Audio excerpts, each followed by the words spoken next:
Okay तो देखो, जैसे हम कंट्रोल जेड नहीं करेंगे, आई मीन डिलीट क्लोन वाला ब्लॉक नहीं लगाएंगे, तो देखो क्या एरर आ रहा है।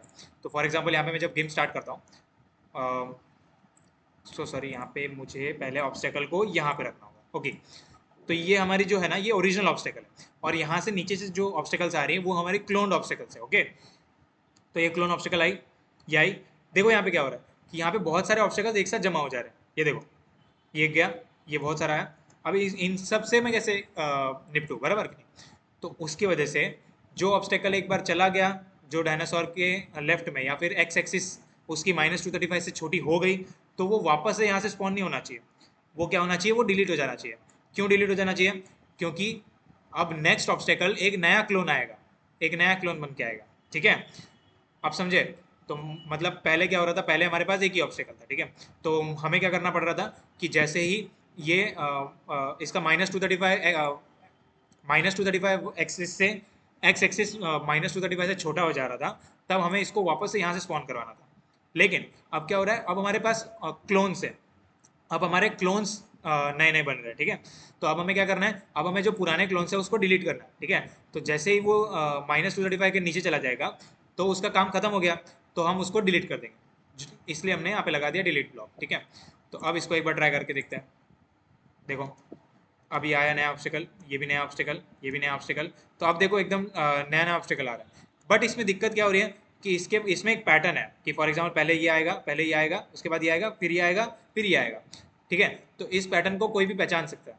तो हमें क्या करना है, इस चीज़ को रैंडम करना है। ठीक है, हमें इस चीज़ को रैंडमाइज करना है।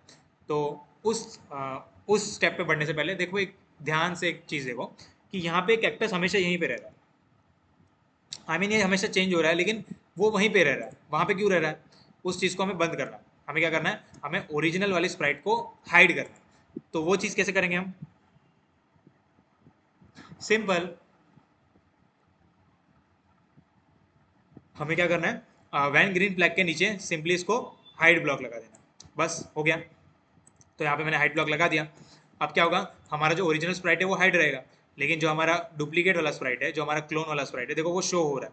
तो हम जैसे ही क्लोन बनाएंगे वो शो हो जाएगा। ठीक है, तो ये मैं नया गेम स्टार्ट किया, तो देखो अभी जो ओरिजिनल वाली स्प्राइट थी वो नहीं दिख रही, अब ये जो क्लोन वाली स्प्राइट्स है वो दिख रही है। तो मैं इसको एक बार ट्राई करके देखता हूँ।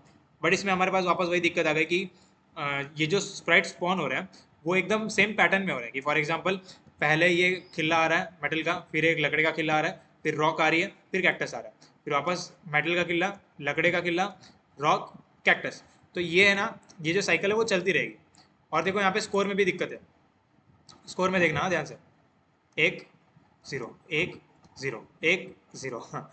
तो ये ऐसा क्यों हो रहा है, इस चीज़ को भी हम सॉल्व करने वाले हैं। ठीक है, तो वही चीज़ें ये मैंने मीडियम में इसलिए रखा है क्योंकि ये सारी चीज़ें है ना, बच्चों को, ज़्यादातर बच्चों को समझ में नहीं आती। ओके, तो अगर आपको समझ में आ रही है तो बहुत सही, आप बहुत ज़्यादा अच्छे से कर रहे हो ये चीज़। तो मैं क्या करूँगा, मैं यहाँ पे आऊँगा। अब यहाँ पे आने के बाद,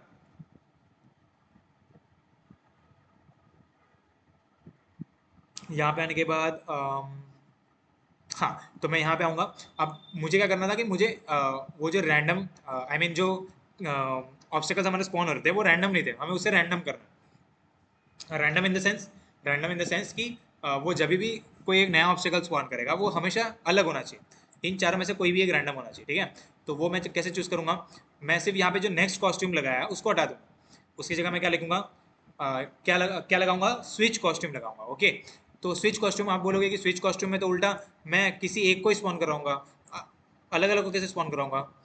तो उस चीज़ को हम क्या करेंगे, ऑपरेटर्स की मदद लेंगे। ऑपरेटर्स के अंदर देखो पिक रैंडम करके एक ब्लॉक है। तो पिक रैंडम वाला जो ब्लॉक है वो बेसिकली क्या करता है कि हम इसके अंदर वैल्यूज डाल सकते हैं। ठीक है, एक वैल्यू यहाँ पे मिनिमम, एक वैल्यू मैक्सिमम। तो अब मिनिमम और मैक्सिमम के अंदर, इन दोनों के बीच में ये कोई भी वैल्यू रैंडमली सेलेक्ट करता है। फॉर एग्जांपल अभी इसने 0 6 सेलेक्ट किया, एक और बार क्लिक करूंगा तो इसने 1 सेलेक्ट किया। तो 1 से 10 लगाता है कि कोई भी वैल्यू रैंडम सेलेक्ट करेगा जब भी मैं इस पर क्लिक करूंगा। तो देखो हमेशा है ना अलग अलग वैल्यू से यूज़ कर रहा है। तो फॉर एग्जाम्पल अभी ये 10 है, अब ये 1 आ गया, अब ये 10 है, अब ये 4 आ गया, अब ये 3 है, अब ये 3 आ गया। तो मतलब रैंडम है इसकी वैल्यू, ये 3 आया, ये 5 आया, ये 1 आया। तो इसकी वैल्यू हमेशा रैंडम होती है। ठीक है, तो आप समझ गए होंगे। तो हम इसका यूज़ कैसे करेंगे, हम इसको इसके अंदर लगा दें। तो अब बेसिकली क्या होता है कि स्विच कॉस्ट्यूम है ना, नंबर से भी काम करता है। तो जैसे हमारे पास ये कॉस्ट्यूम्स हैं, तो इस कॉस्ट्यूम की नंबर होती है 1 2 3 4। तो इन नंबर्स का यूज़ करके हम लोग इसको स्विच कॉस्ट्यूम को रैंडम बनाने वाले हैं। तो हम क्या करेंगे, हम रैंडम पिक रैंडम वाले ब्लॉक को बोलेंगे कि भैया देखो 1 से 4 तक कोई भी एक रैंडम नंबर लो और उस नंबर की स्प्राइट को स्विच कर दो। सिंपल। तो फॉर एग्जांपल ये इनमें से कोई भी एक रैंडम चूज करेगा और ये स्विच कॉस्ट्यूम को दे देगा। फिर स्विच कॉस्ट्यूम क्या करेगा कि हाँ भाई इसने इस बार अगर 1 चूज़ किया तो मैं 1 वाली स्प्राइट को लूँगी, अगर इसने 4 चूज़ किया तो मैं 4 वाली स्प्राइट को लूँगी, ऐसा। ठीक है, तो ये रैंडम हो जाएगा हमेशा। स्टार्ट करके देखें। स्टार्ट कर दिया तो देखो इस बार कैक्टस आया, कैक्टस के बाद डायरेक्ट ये खिल्ला आ रहा है, तो अब हमेशा रैंडम आ रहा है।